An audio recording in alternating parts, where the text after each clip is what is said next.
Hey, Stuart here from Stick.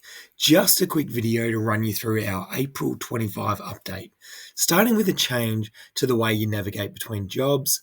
So, normally when you change projects within Stick, you take you back straight back to this project dashboard.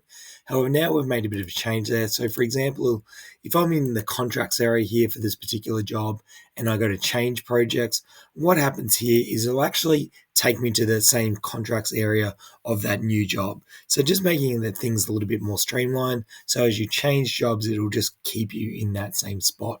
Of course, if you do want to get back to that project dashboard, you can do so by clicking on Stick in the top left-hand corner.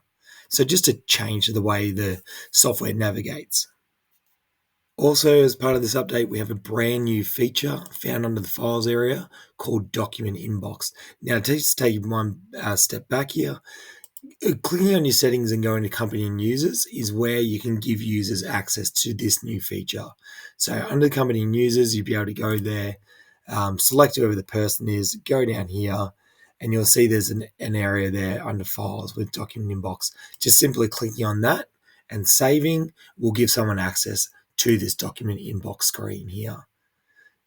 So the new feature document inbox, it's just a shortcut way to process things, being able to upload things like invoices that you want to convert into claims or they need to be entered against purchase orders and you're not really sure.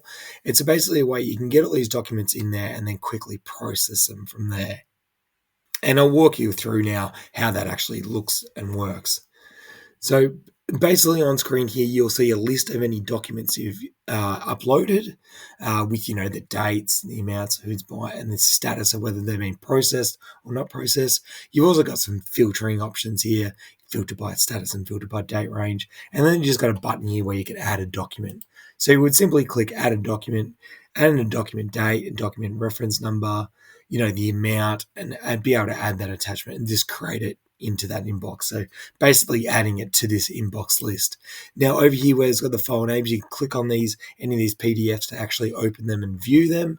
And then on the right hand side, you've got an edit option here where you can change any of the details that you've entered against a particular document you've uploaded, and of course the actual processing itself. So when you click on process, it'll pick up that information and give you a couple of options where I'll say you can create a progress claim. So that would be like a subcontractor progress claim. So if you had an invoice that was going to be a claim, you can do that there.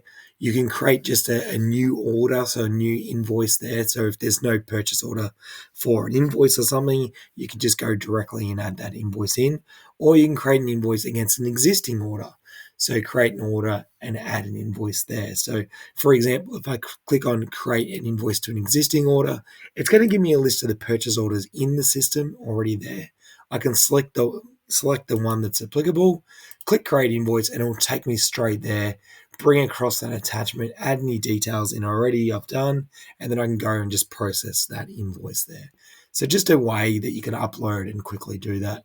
Now, if I was going to go back to that area there, back under that document inbox, select a different one there. So I'm going to select this one here. And now if I wanted to do that as a claim, I could just click create progress claim. And it's just going to take me through to the progress claim area there, adding in the details again. It'll attach a copy of that claim, that document there.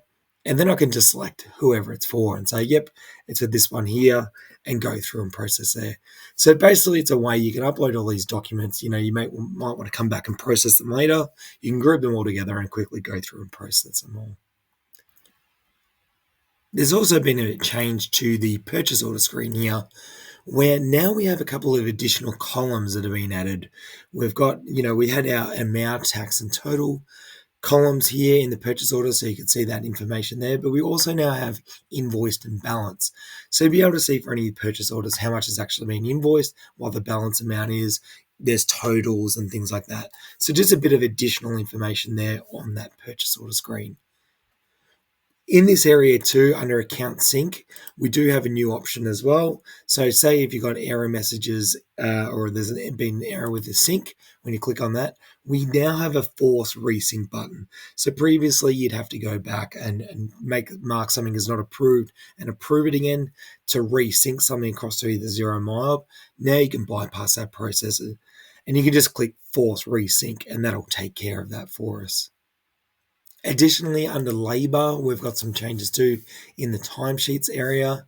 One option here is when you're clicking new timesheet is we've got this approval option now. So previously you had to approve from the list. Now you can actually approve timesheets within the actual timesheet itself.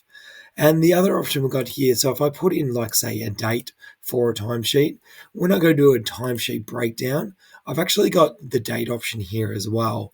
And that just allows us to do like multiple dates within the same timesheet. So for example, if I'm adding lines, I can do that. It will pick up the previous date that I've entered above it, but I can come here and add like a different date. That way there, when we're doing that, we can add like a timesheet for multiple days in one go and then save that as well. So just to speed up that timesheet entry process. And another thing I just want to show you as part of this update as well, just in the committed costs area here, where it's just regarding these variations. When you click on these variations in this column there, it'll actually go through and show you the budgeted values. It was a change where previously it did show you like the client side variation rather than the budget amount. We've now changed that to show the budget values. And another thing we've done in the committed costs area is just speed up the cost to complete side panel. So when you're clicking on these two complete values, these figures there, that side panel, when it opens there, will open a lot faster than previously. So thanks for checking out this brief video. Please reach out and let us know if you would like any assistance with any of this or have any questions, and we'll speak to you soon. Cheers.